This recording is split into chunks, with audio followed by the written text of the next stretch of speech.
Welcome, everyone, to Mindful Mondays with Laura Cross.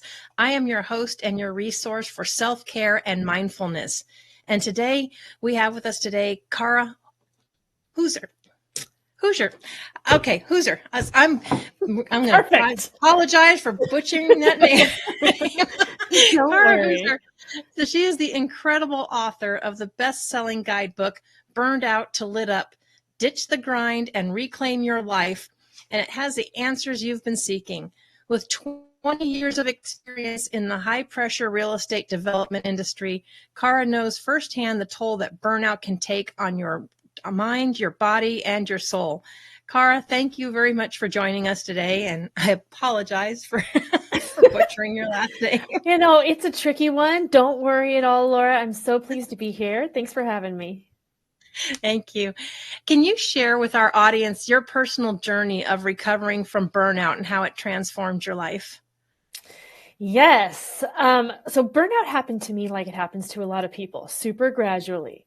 You think, I'm fine, just add one more stress to the list. I can manage it. I'm just going to cut out one more thing that I think of as frivolous or extra, which for women is often the stuff that we need to take care of ourselves, right? Basic stuff, exercise, nutrition, time with friends, sleep. It all just kind of gets chopped off the list as we seek to be everything to everyone except ourselves. And after years of doing this, basically we just get worn down. Our resilience wanes and we start to develop health challenges, all kinds of other problems. And I did the grind for a long, long time in my field, my former field of housing development. And about 15 years in, I just hit a wall. My kids were 7, 9, and 9 at the time.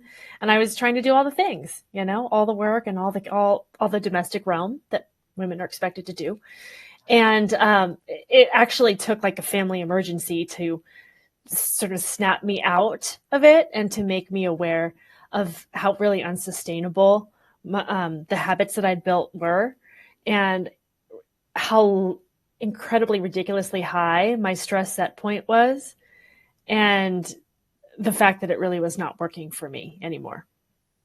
Yeah, it's incredible of how we keep accepting things as normal, or this is my new normal and this is just the way it is. And whether it's a family emergency or trauma, you really kind of look back at it and say, it's really kind of sad that it took something that extreme to say, hey, something's really wrong here. Absolutely. Although as I talk to people, part of what I'm trying to accomplish with my book is to catch folks before they get there so that their journey out won't be quite so long and hard. But, sometimes we just have to hit that point in order to come to that clarity and commitment to actually make a change, to really understand that what we're doing isn't working anymore. Right. When the pain of staying in the same place is worse than the pain of changing all of a sudden, then that fear of change becomes a necessity to deal with. Yeah. And you mentioned change, and do you think a lot of people fear that because they fear change or they're not comfortable with change? It is scary. That's like the basic human fear. We want things to stay the same. We want nothing to change in our relationships. We want our jobs to be stable. We do want to be able to keep a roof over our heads. These are basic survival things that we want and need. And it can, especially as we become more and more burned out, our resilience to manage change actually gets less and less. And unfortunately, that's the time that we need to change the most, but we have the least amount of inner tools and energy to even think about what that might look like. And I know when my burnout was so bad, I had to leave work for a little while and get myself healed inside and out. It was a really scary time because I didn't know what I was going to do next, but it was bad enough to where I had to make a plan and figure it out. And so that's what this book, it's meant to meet people there at that point where you just don't have even 5 minutes to just even start Googling, how do I heal from burnout? What would be step one, right? It takes so much energy to just try to make a plan, figure out it's a very step-by-step guided process and is meant to be super accessible and distilled. It's not going on and on and on, boring you to death. That's the goal. Yeah. And I love the title of it, burned out to lit up, because it kind of tells you what you can get from the change and, ditching the grind and reclaiming your life. Because I always call it a rat race. I think we get stuck in a rat race and or the grind. But how does the book offer practical guidance for individuals seeking to reclaim their lives from burnout?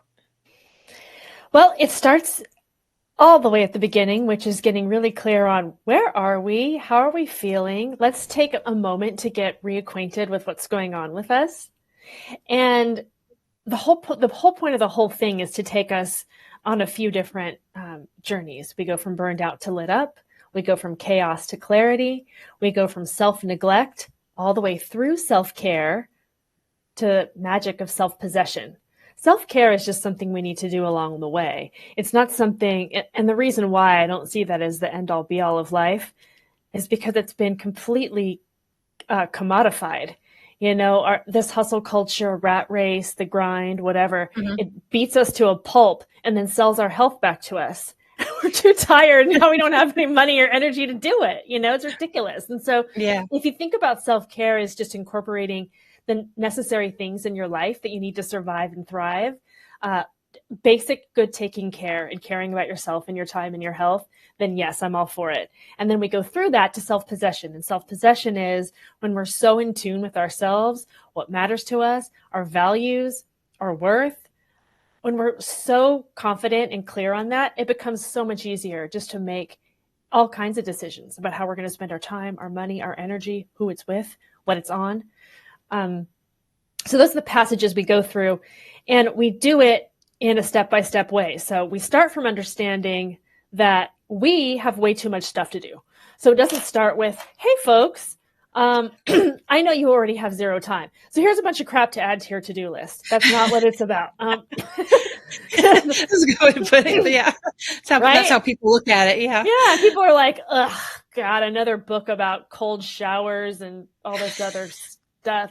And that's not really not what it's about. It's like, okay, we know where we're at. So the first, the book is kind of in the chapters are collected in these three buckets. The first one is making space. There's a few chapters on that. We make space in our physical space, our mental space, set boundaries, make space in our schedules. The second bucket is we fill back in with things that actually serve us and our purpose, habits, mindsets, vision, practices.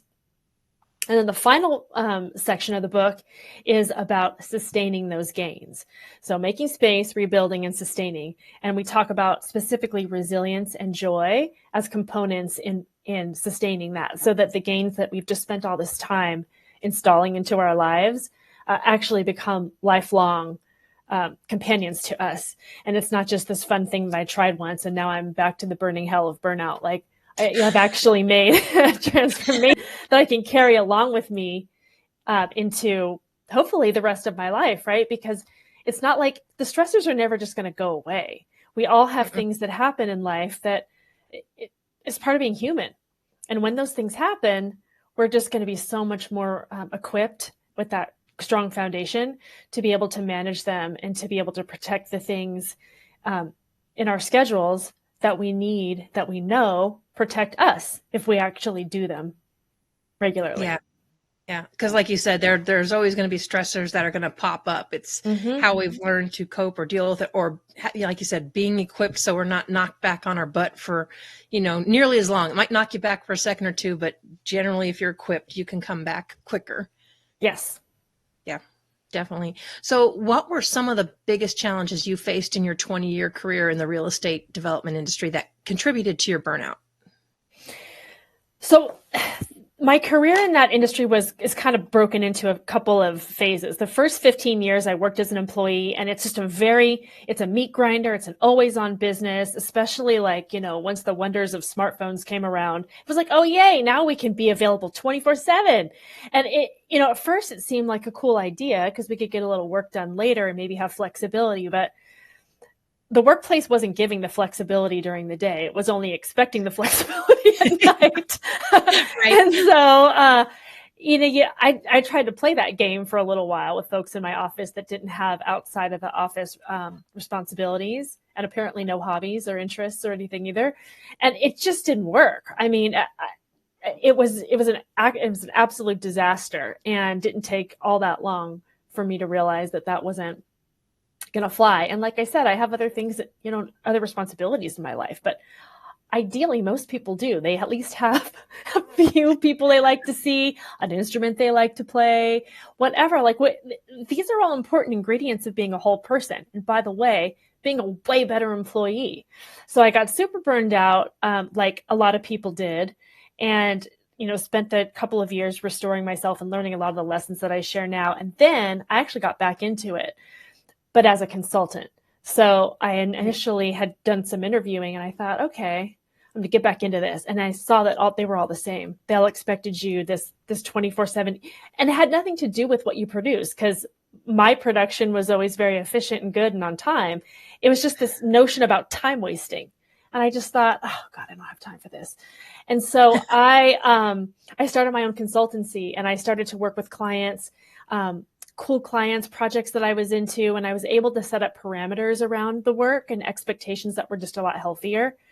And what I proved to myself that I already knew was true was that not only is it possible to do good work without grinding yourself like a maniac 24 hours a day, you do way better. You do way better work. You're rested. You're a whole person. You can communicate. You're not snapping at people. You can think clearly. You can be creative. You can do all those things that when you're in a leadership role or any role, you need to have if you're going to do good quality work. I mean, zombies don't do good work. And so that's, and I got paid way better for working way less hours. I was like, oh my God, this is the promised What a concept. land, Yeah. So I did that for 5 more years, and I loved it actually. But then at the end, I got to the 20-year point a couple of years ago and was like, I think I'm just ready to do something else. And I made the shift to what I'm doing now, which is as a career coach, an empowerment coach and career strategist, and the author of this book. And frankly, I've always loved mentoring people, leadership, training, and just, sharing lessons learned and best practices. And I thought, well, I've got a few lessons in my life I feel like could actually be useful to other people that were coming out as I was chatting with people. And I thought, well, okay, I can actually offer these in a more formal way. And that is what spurred the shift to what I'm doing now. Yeah. You mentioned the family emergency. Would you say that was your wake-up call or the pivotal moment, or was there something else when you realized you really needed to make the change to prioritize your well-being? There were a handful of, I call it signs, everywhere the signs in the book, because there were other things looking back, and I was like, good Lord. I mean, that was actually the other guy. Here's your sign. Yeah. I was like, whoa, like that was actually kind of hello. Right. But I was so blinders on, just getting through the day, that I just couldn't see those. And yes, so it did take this emergency it was a health emergency with my son that caused me to just basically just completely melt down and freak out to the point where I was so beat down by this situation that I had to, I was sitting with some friends, and I was sitting there at their house, like just crying, crazy crying. And my friend was like, you might consider a sabbatical. And I was like, sabbatical? I'm not a professor. I'm just a regular person. And she's like, seriously, you need to take a break, man. Yeah. This doing it all is not working for you, and it doesn't really work for anybody. And so my husband and I made a plan. It wasn't an immediate thing because, we have bills, but we made a plan to save money, cut expenses. I went down to 4 days for a little while, just kind of got myself to a point where we could do it. And, but yes, that was the beginning of just almost like a light switch shift in me, where I was like, okay, this is not going to go. It's ridiculous. And I'm going to take myself out and just be a horrible parent and family member and friend along the way, because I'm so depleted, right? We can't show up well for others when we have not taken care of ourselves. We can't give the gifts of love, listening, caring to others if we haven't learned to give those gifts to ourselves. And you just can't pour from an empty cup. I mean, basic stuff that I feel like we all know, that I feel like I knew, right? But then we just don't do it. And because we think, well, I'll just get to myself later.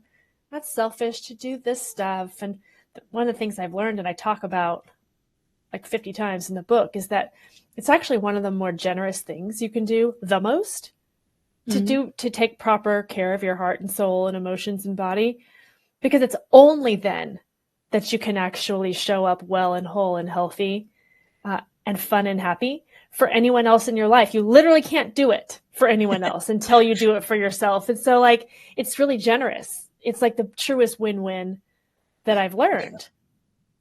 Yeah. And who's going to listen to you if you're telling them that they should do this, but yet you're still doing, Exactly. you're still doing the same thing, doing as I say and not as I do is not really a thing.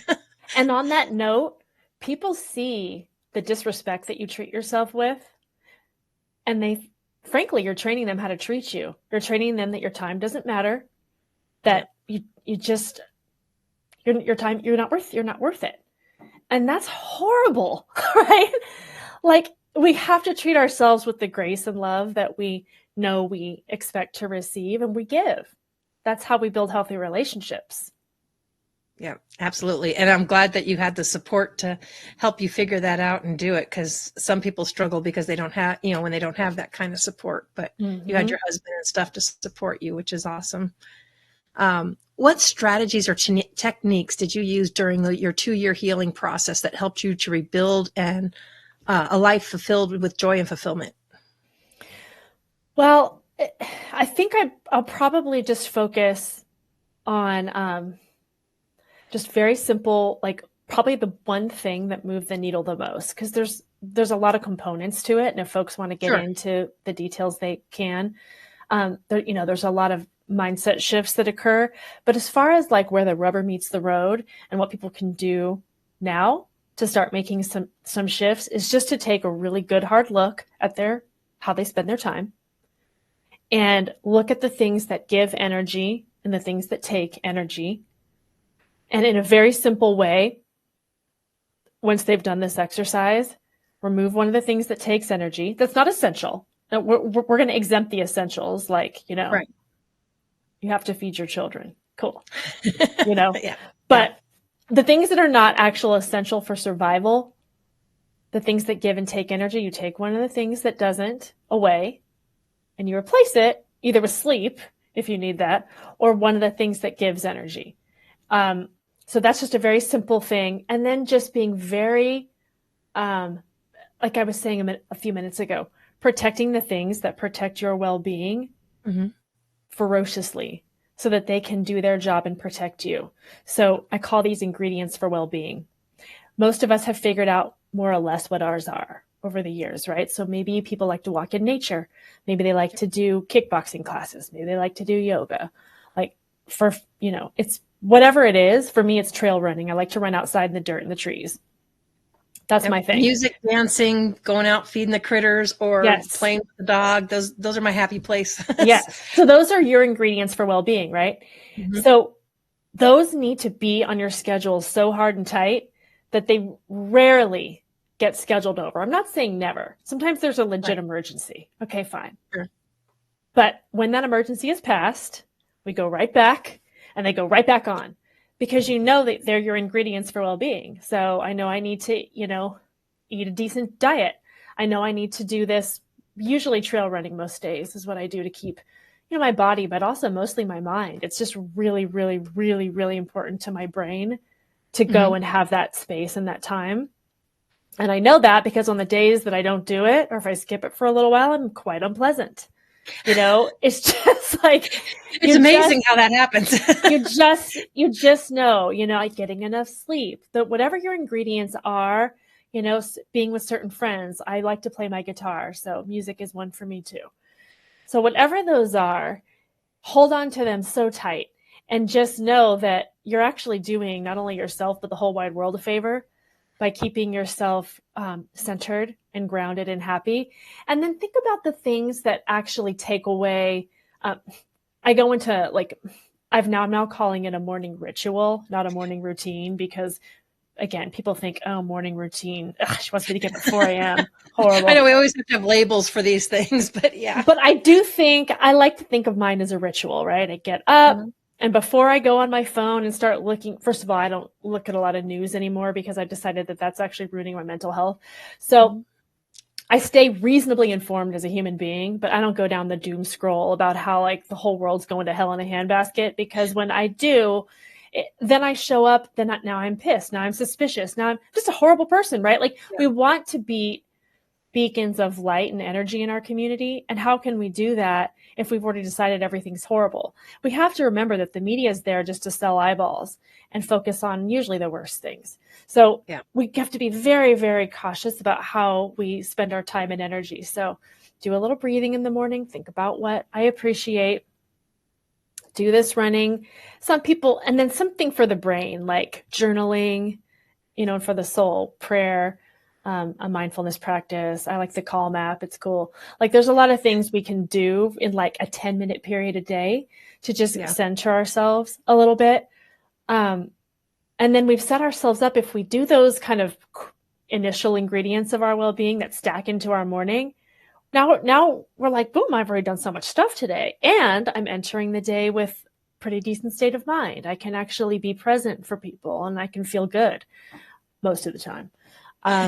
Look, nobody's perfect. Some days you feel like crap and need to go back to bed. Fine. Oh yeah. I've had those, but they don't normally seem to be very productive. It's like, I should have just stayed up. It would have been better. It depends. Like I get migraines, for example. And if it's a real nasty one and the super nuclear medication I have for it doesn't work, I have to chill.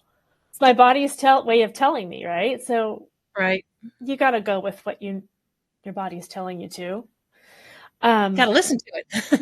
you gotta listen to it. And that's really the underlying thing too, right? We're listening to what our purpose is, what are our gifts? What lights us up?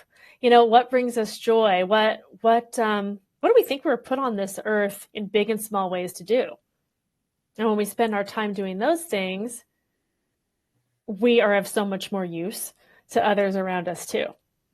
Yeah. And it's a much lighter feeling than, otherwise it just kind of feels heavy and bogged down, but it's much more enjoyable when you're doing those kinds of things.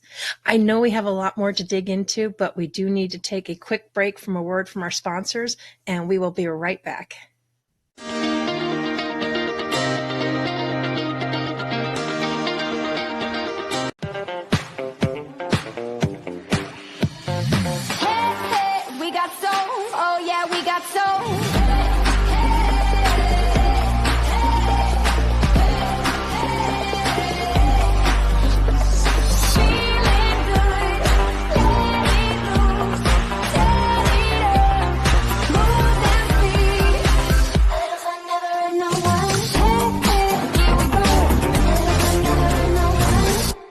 Hello, my name is Peter. I'm a Dharma master. I teach Qigong at the Bright Beings Academy. What kind of Qigong do we teach?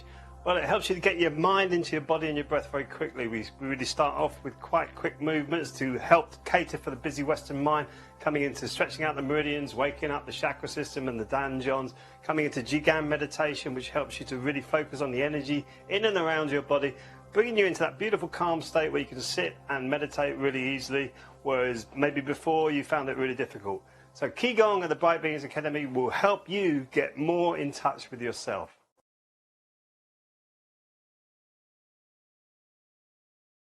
Hi, I'm Bobby Aldridge with BAM Metrics. There are so many programs out there that measure your swing speed, sets, reps, your BMI, your body fat.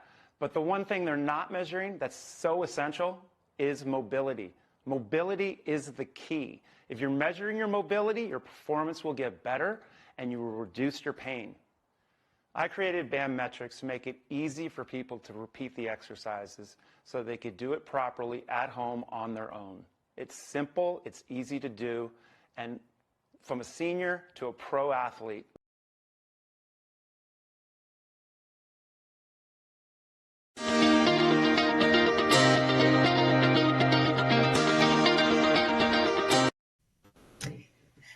So you always talk about, ditching the grind. Can you elaborate on that concept of ditching the grind and how it applies to individuals looking to break free from the burdens that are holding them back? Yes. So the grind is not one specific thing. It's not like, oh, quit your job and move to Rome. Although that would be amazing. The book is it's not like, essentially it's not the anti-eat, pray, love, but to me, it's the more accessible version for most people who cannot or aren't willing to necessarily, for whatever reason, toss it all out and leave the country, move into a cave for 5 years. It's to meet people where they are and to help people develop what I call a sabbatical style mindset and way of being now. So if you're super burned out, you may need to take a legit break, literal sabbatical to go kind of get yourself in order and come back. You might, depending on all sorts of factors in your life, right?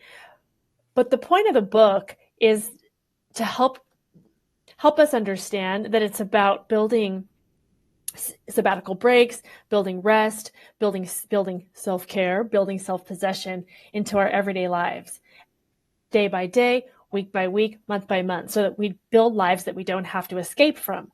When you're doing the grind, you're just thinking like, oh, I'm going to have that 2 weeks in Hawaii in a little while, or I'm going to do this for 30 years and then I'm going to retire and right? Yeah. And so, but the problem with that, of course, is that with that amount of stress and strain, it's going to be tough to make it to that retirement. And if you do, will you be well and healthy?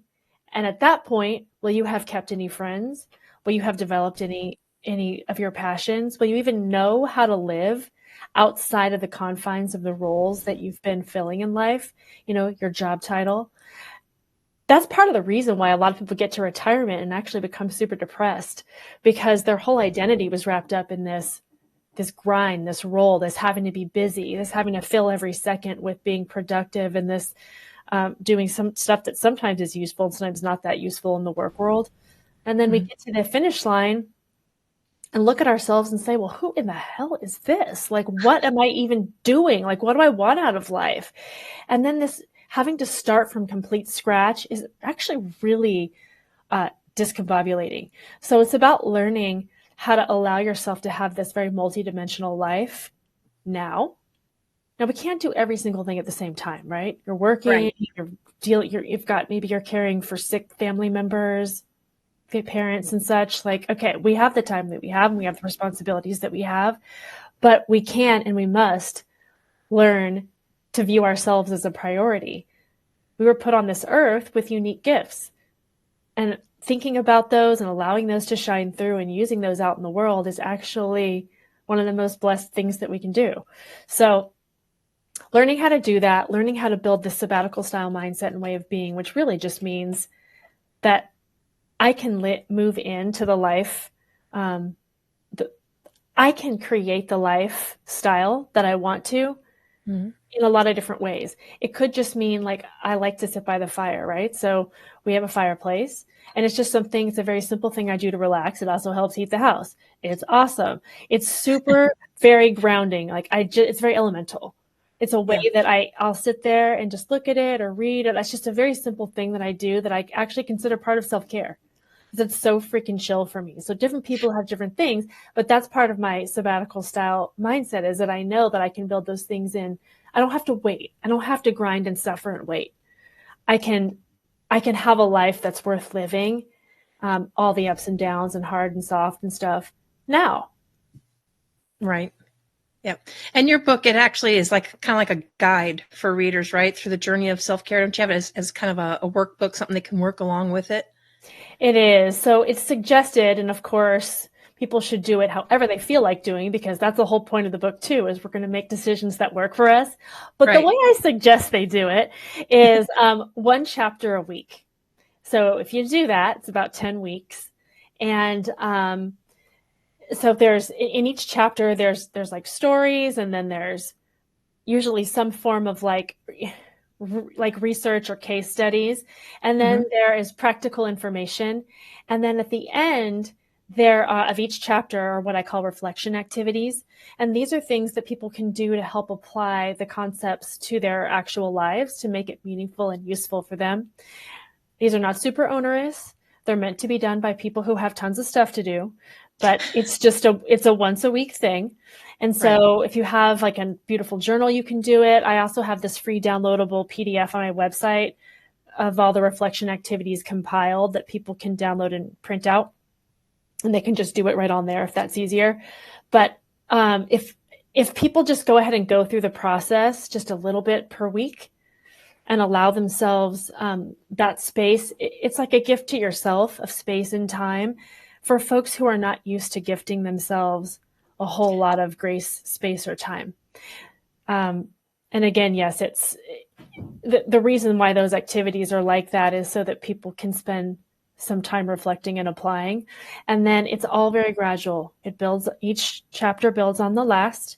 And then at the end, you've really gone through this whole process and ideally a transformation where you actually feel like, okay, I can do this. I feel renewed. I feel hopeful. Now, obviously, if you've got some unsustainable things in your life that you need to adjust, you might be needing to adjust those, but there is a chapter on that too, setting boundaries and making space in that way. Sometimes some of the ways that some of us get burned out is that we have a yes addiction, and we let the word should run our lives. Oh, I should do that. They're guilting me. I probably, if I was a good person, there's just a lot of things that we do to beat ourselves up and force ourselves into doing things that aren't actually necessary, but that we feel like we have to. It's okay to say no, and no is a complete sentence. It is. It is. Yeah. Yeah. Too often everybody says no, and then they have to sit. They feel like they have to explain. It's like no is a complete sentence. It's okay. Yes. And when you start going down that whole, well, it's just I need a little bit of time to. You don't need to justify living to people. You need to take care of yourself. Yep. I 100% agree. Definitely agree with you. So can you maybe discuss with what you've the importance of finding the balance between work and personal life, how individuals can achieve this balance even in a high pressure careers?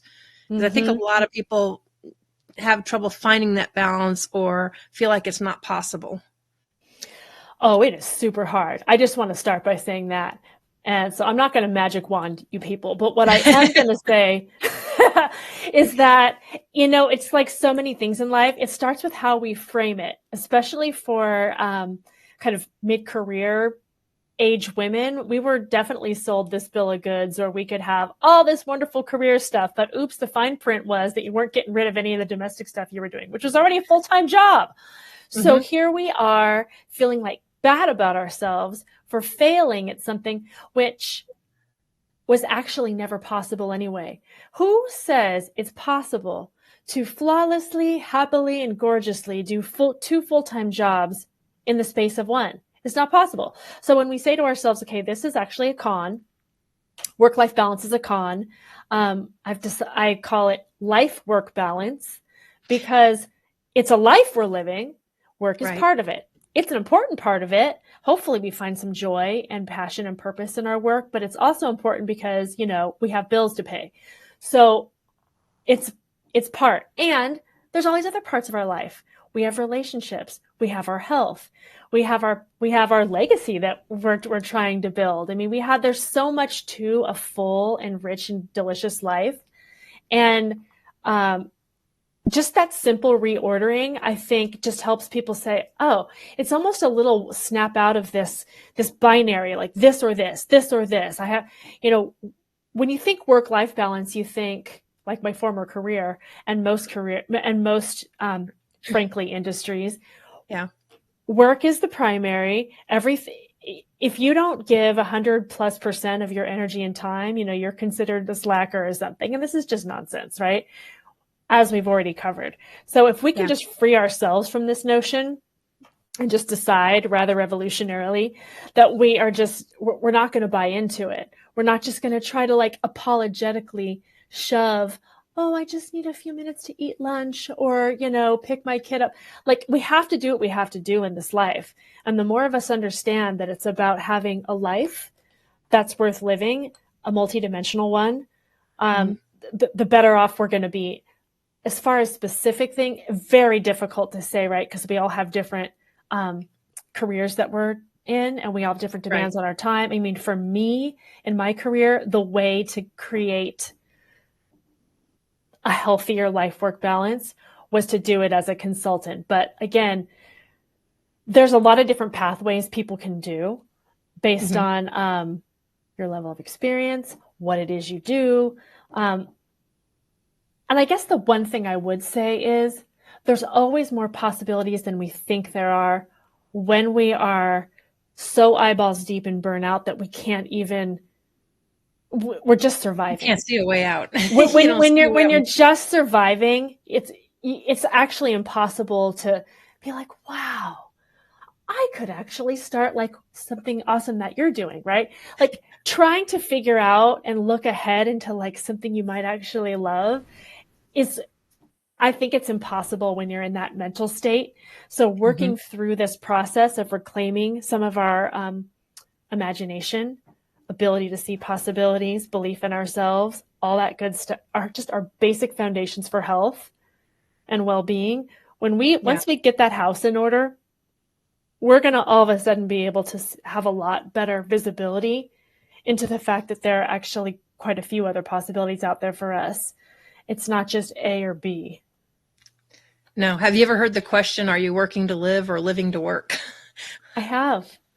And yes. And it's a good one. Because I think many people, I think, spent time living to work. That's kind of what it became instead of the other way around, trying to do what you're supposed to do, make ends meet. And it's like, great, we're getting it done. But you, like you said, the grind or whatever you want to call it, you run yourself in the ground. You're not truly happy, and it affects you. It affects your life.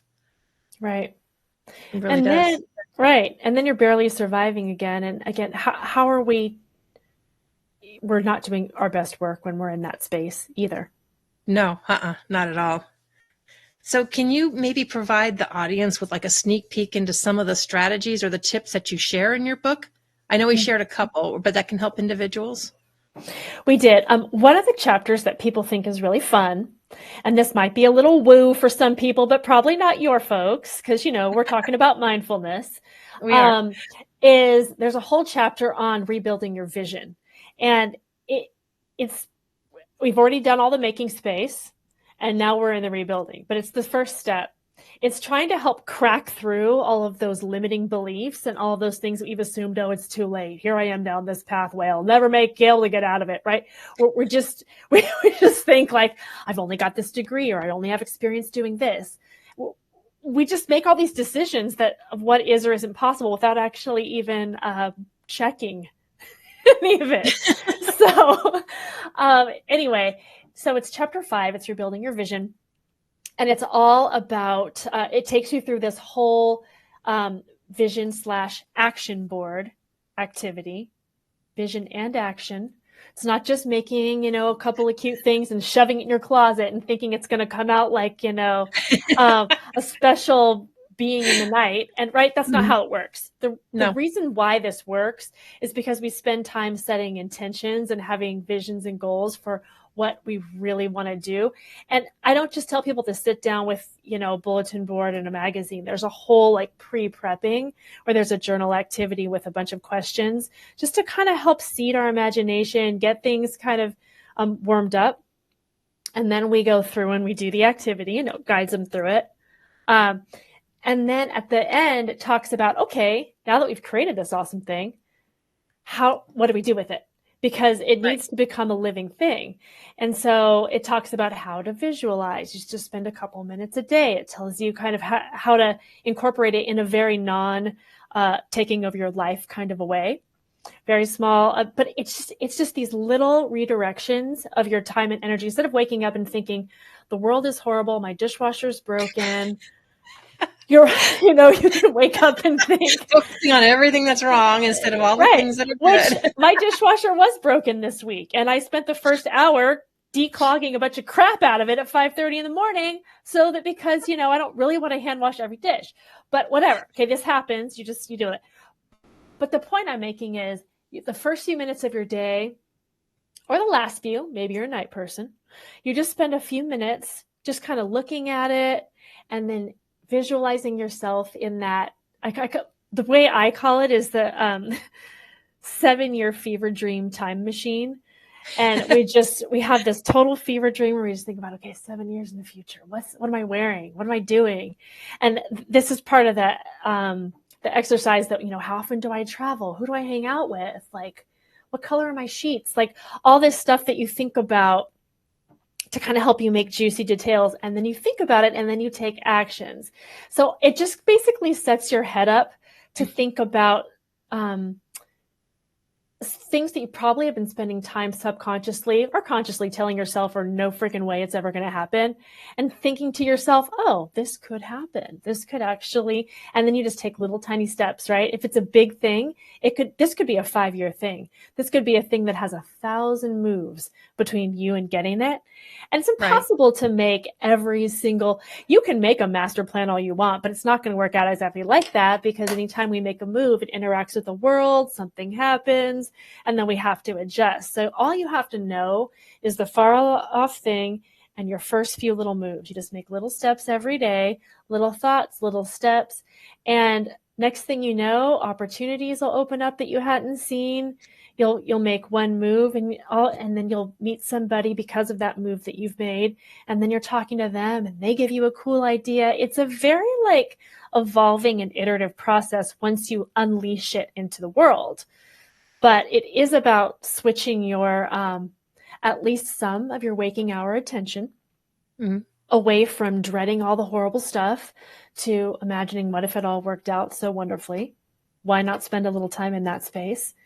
And then just making little steps each day. So that's one chapter, for example, of of a tool that people can use. Right. So do you actually have them put together the vision board?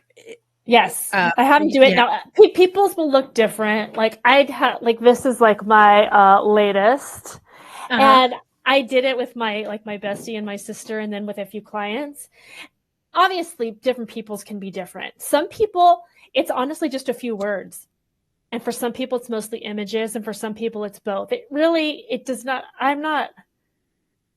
Those kind of details don't matter. What matters is that you've thought through what it is and that you've made something that you can see that is in a physical form, that is not in the closet.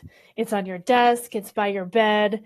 You spend a few minutes a day, just a few minutes a day, that you will see it, that it'll be, not that you're obsessing about it, right? You're doing things in your life, but really just a few minutes a day is plenty.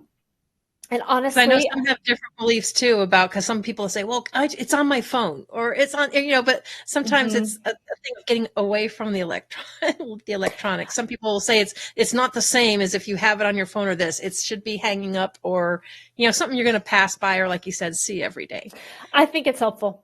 I actually think that the magazine part is cool because the way I do it, I send people into it with really a whole list and a vision, right? So in some way they're looking for I'm looking for a certain word or a certain image. And I also tell them there's a two-sided of the brain thing happening. One is I'm looking for something. And the other one is I'm totally open to what speaks to me. And as we go through this has happened to me and everyone I've done it with. We go through and we see an image, and without understanding why it's jumping out to us, it is. And when that happens, I encourage people to get the image and add it. And you can adjust this anytime, but it's really cool to see what sort of pops out in an unplanned way. Right. And mine is a mix of those things too. Do you ever put dates to them of when you want to see them happen by? Do you ever put dates on them? I will when I'm doing the visualization. I'll say the other part of the visualizing is being thankful that it's already happened, so that you get yourself out of oh God, hoping and I'm never gonna get it mode into what a blessed life I'm living. This has happened already. It's just a matter of time. And sometimes I'll say a date. And if I say an amount, I'll say that much or more, because you never know. That's right. Don't limit yourself. Yeah. Definitely don't do that. Honestly, everything that I've done, my first vision board that I did, I didn't realize it was because I didn't believe in them some years ago. I just made this fun thing with my daughter when she was littler called Mommy's Future Book. And she had Stella's Future Book. And we wrote like little scribbles and words and drawings, and there were stickers on it. It was really cute. And I put mine up. And this was like a while ago. And I would look at it every night, and I didn't think of it as a vision board per se, but it was all this stuff I wanted to invite into my life or to experience at some point with my family or myself or whatever, career-wise, fun-wise. I did every single thing on that list within about 7 years. And the cool thing is like, if we don't even open the possibility or say it or share it with anyone in the world, it definitely won't happen.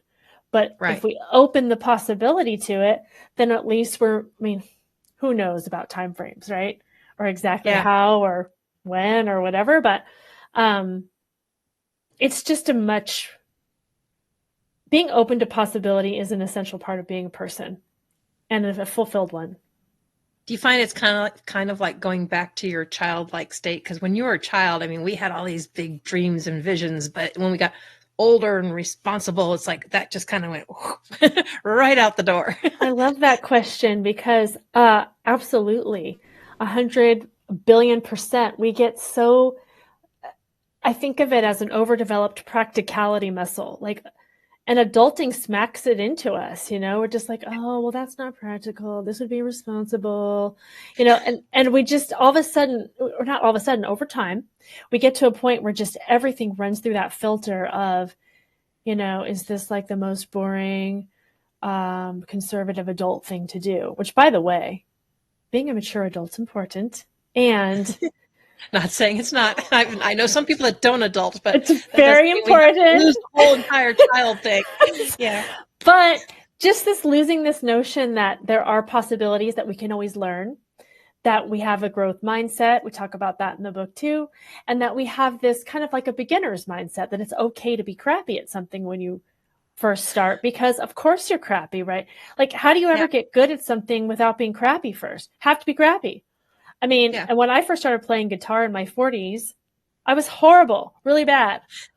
Like my teacher, Randy, I don't think he liked our lessons at all.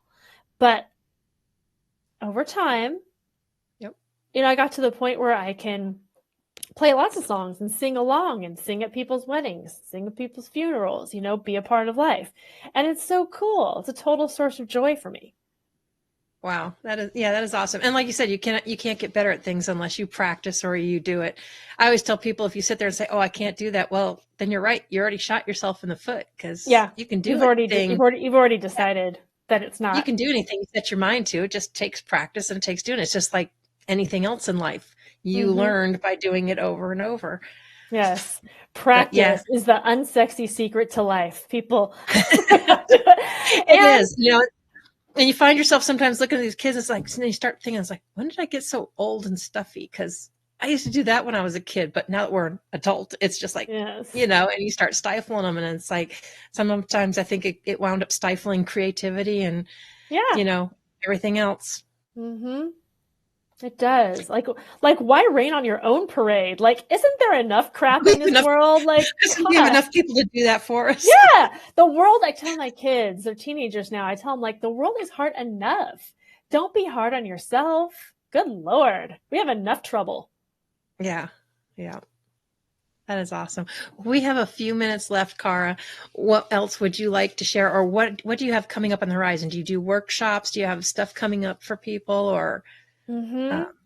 Yes. So the book is available on Amazon. It's an audiobook too, if you're a book listener like I am.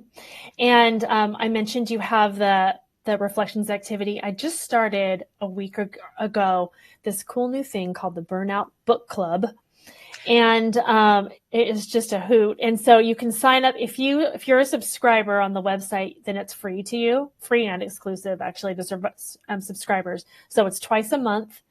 The next one is, hold on a second. When is the next one? And that's on your website, right? Yes. If they go to carahouser.com, they are welcome to join for any of these. The next one is Wednesday, the 21st at 4 p.m. Pacific time. And so it's a 50-minute, it's like group coaching and support and networking and Burnout Book Club. We get to talk about the things that are burning us out and also talk about the cool things that light us up. So that's just gotten going. It's cool. It's really fun. And I'd love to meet you and see you there. I also do one-on-one and group coaching, and all that stuff's on the website too. And then workshops and keynotes as well. Yeah, that's awesome. I'm sure you've had by now from one of these, what is one of your greater success stories? Because that's got to be fulfilling too, when you're able to help somebody else find their way out of that. Could you share one of those with us? Yes. In fact, the other thing I do, if you subscribe, you'll get my weekly newsletter called Dear Glinda. It's a career column. It's called Career Advice and Inspiration for Powerful Souls Like You, because Dear Glinda was the good witch that told Dorothy she always had the power all the time. And it helps people find that inner power and make use of it. Sometimes we forget about that, or we kind of lose track of it in the adulting world. So I just told a story about it, actually, just in today's column.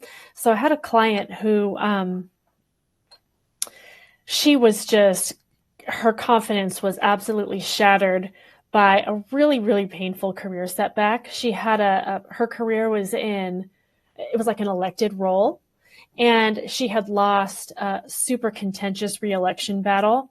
It happens, and unfortunately it had gotten, the opposition had this total smear campaign. Just, they really went personal, full of lie. They really took her out.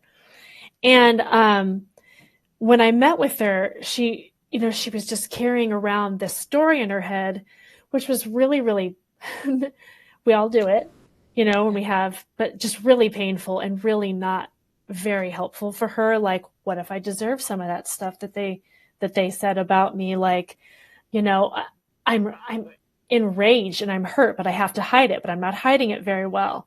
I think my career's ruined. How am I going to come back from this? Like, she just had all of these thoughts in her head and this storyline about how this was actually going to be maybe something that wasn't recoverable.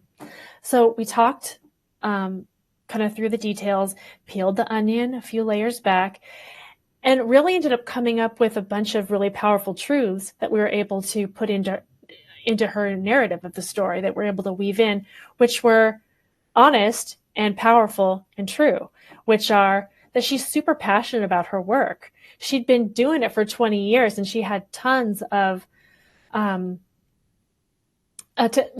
she had all of these very measurable outcomes that she could prove that were out there in the world, that she felt really good about and proud of, and were just indicative of her level of professionalism in the field and her level of dedication.